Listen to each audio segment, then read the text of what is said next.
नमस्कार, Ashwini Rana, founder voice of banking. आज व्यक्ति विशेष में हम एक नई प्रतिभा से बात करेंगे। आप हैं श्री विनोद कुमार अग्रवाल जी, वीके अग्रवाल और विनोद कुमार टेंटीवाल भी उनका जो एक सरनेम है उससे भी आप फेमस हैं। मथुरा से हैं बेसिकली, लेकिन अलग अलग प्रदेशों में आपने काम किया है और आप एक प्रतिभा नहीं, कई प्रतिभाओं के आपके अंदर गुण रहे हैं।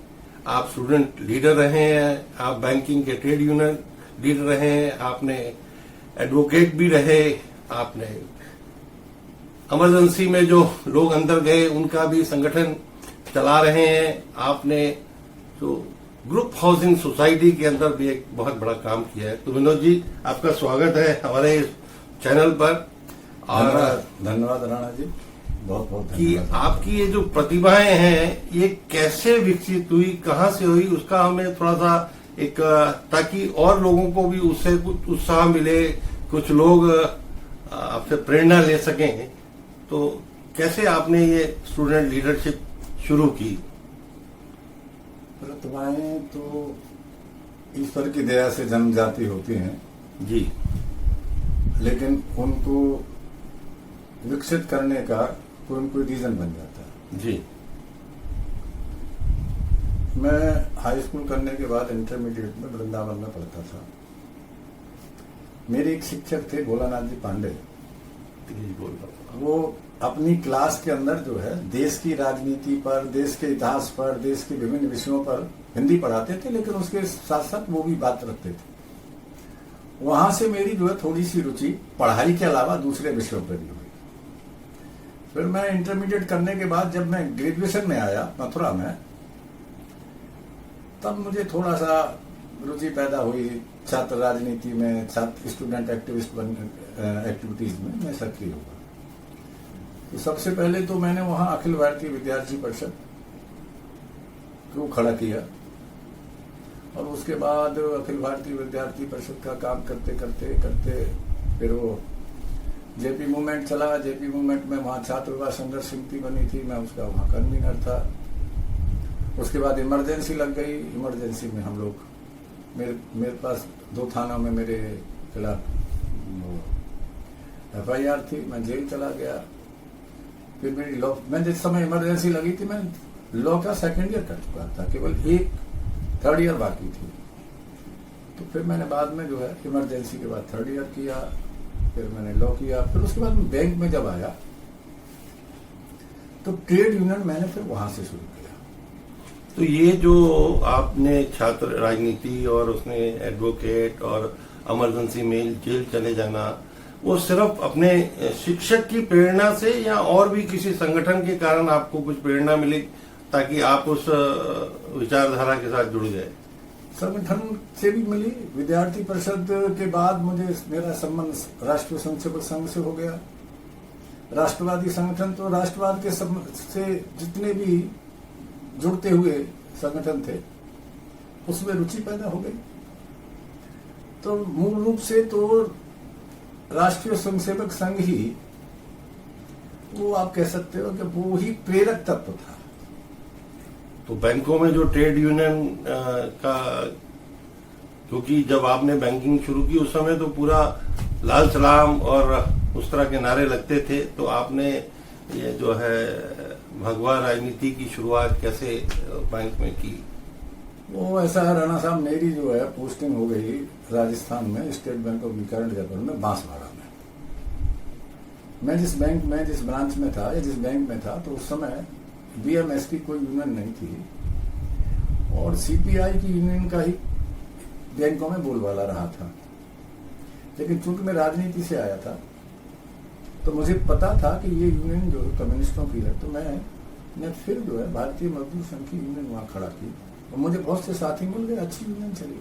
मतलब बहुत हिम्मत का काम किया कि जहां सब तरफ लाल सलाम होता हो, इनकलाब जिंदाबाद होता हो, वहां अपने भारत माता की जय और वंदे मातरम के नारे लगाकर और बैंकिंग में ट्रेड यूनियन आपने खड़ी की। तो बैंकों की ट्रेड यूनियन के साथ साथ आपने वकालत भी की या नहीं, बैंकों में ट्रेड यूनियन के साथ जो वकालत तो मैं कर नहीं सकता था। बैंक में आने के बाद तो वकालत छोड़नी पड़ती है, लेकिन मुझे उसका अनुभव बैंक में सबसे बड़ा ये मिला कि जो कर्मचारियों के मामले थे, क्योंकि मेरी पृष्ठभूमि लॉयर की रही थी, तो कर्मचारियों के एक ट्रेड यूनियन का ऑफिस बियर होने के नाते मैं कर्मचारियों के मामले अदालतों में लड़ता रहा, क्योंकि ट्रेड यूनियन ऑफिस बियर के होने के नाते में लड़ सकता था तो लड़ता रहा। मैंने बहुत लोगों को जो है जिनका टर्मिनेशन हो गया उनके मैंने मुकदमे लड़े, जिनको बैंकों में और विभिन्न किस्म से जो पनिशमेंट किया उनके भी लड़े, उनकी डिपार्टमेंटल इंक्वायरी है उनको भी बहुत मैंने अटेंड किया। एक डिफेंस रिप्रेजेंटेटिव के रूप में मैंने उनको देखा, तो मैंने बहुत किया उनके लिए। तो मतलब आपने उन लोगों को भी न्याय दिलाया जो कि दूसरे संगठनों के कारण जो है न्याय पाने में अक्षम थे, और जिनकी नौकरी चली गई थी या जिनको नौकरी नहीं मिल पा रही थी या बैंक ने निकाल दिया था, ऐसे सभी लोगों के साथ आपने जो है एक हाँ, मैंने ऐसे बहुत सारे मुकदमे लड़े। तो बहुत ही वो एक मतलब स्टूडेंट लीडर के बाद एडवोकेट और एडवोकेट बाद बैंक और बैंक की ट्रेड यूनियन, हमने भी आपका देखा है, हमने भी आपके भाषणों से प्रेरणा लिया कि किस प्रकार से आप जब बोलते थे तो पूरा जो क्राउड है वो आपको सुनने के लिए लालायित रहता था, इंटरेस्टेड रहता था, क्योंकि आपके जो उदाहरण रहते थे भाषण में वो निश्चित रूप से एक बढ़िया रहते थे। उसके बाद बैंकिंग में आपने जो इतना काम किया और बैंकिंग में जब रिटायर होने के बाद उसके साथ आपने एक बहुत बड़ा आपके जीवन में आया कि आपने एक ग्रुप हाउसिंग सोसाइटी को भी लीड किया, यानी वहां भी नेतृत्व किया। तो वहां का क्या आपका अनुभव है? नहीं, बैंक में यूनियन तो चलती ही थी, तो यूनियन के बाद जो है मैं जब दिल्ली आया, यहाँ दिल्ली में 85 के अंदर दिल्ली आ गया था, तो दिल्ली में मैंने एक ग्रुप हाउसिंग सोसाइटी में मुझे फ्लैट अलॉट हुआ। तो उस समय उसकी हालात बहुत खराब थी। वो दिल्ली की सबसे बड़ी ग्रुप हाउसिंग सोसाइटी थी, सरस्वती कुंज के नाम से, बाद में बाइफरकेट होके ईस्ट एंड और सरस्वती कुंज हो गया। तो मेरा फ्लैट जिसमें था वो ईस्ट एंड में था। हालात बहुत खराब थी, तो उन खराब हालात को देख के मेरी रुचि उधर ग्रुप हाउसिंग में हुई, और मैं उस सबसे बड़ी ग्रुप हाउसिंग सोसाइटी, इसका कोऑपरेटिव ग्रुप हाउसिंग सोसाइटी है, उसका 3 टर्म निर्वाचित प्रेसिडेंट रहा। मैंने उसमें जितनी भी मुझके अंदर क्षमता थी, मैंने उस क्षमता के साथ वहां भी अपना कंट्रीब्यूट करने की कोशिश की। और सबसे बड़ी मेरी जो उसमें कंट्रीब्यूशन है आज भी, आपने देखा होगा कि एक न्यू अशोक नगर के नाम से मेट्रो स्टेशन है। जी जी जी जी। जो न्यू अगर मेट्रो स्टेशन जो था जिस स्थान पे है जी, वो मूलतः पहले डीडीए की जमीन थी। अच्छा। वो डीडीए की जमीन को कुछ लोगों ने एक लीगल प्रोसेस को एब्यूज करते हुए अपने पक्ष में जो है उसकी डिग्री ले ली थी। अच्छा। उस भूमाफियाओं का एक ग्रुप था और उसने उस पर जो है निर्माण करना शुरू कर दिया था। मैंने उनके खिलाफ, जबकि मेरे उसमें लोकस स्टैंडर्ड कुछ भी न होते हुए भी, मैं उस समय सोसाइटी का प्रेसिडेंट था, तो वो हाई कोर्ट के मैं उस मामले को ले गया। मेरा उसमें कहना यह था कि ये डीडीए के ऑफिसर्स की और भूमाफियाओं की नेक्सस से ये काम हुआ है। बिल्कुल। कि 100 करोड़ रुपए की जमीन उन आदमियों के कब्जे में आ गई जिनका उस पर कोई भी टाइटल बनता नहीं। तो हाई कोर्ट से 2 साल मुकदमा लड़ा, वो हाई कोर्ट में फिर मैं जीता, फिर वो मेट्रो को जो है अलॉटमेंट कराया।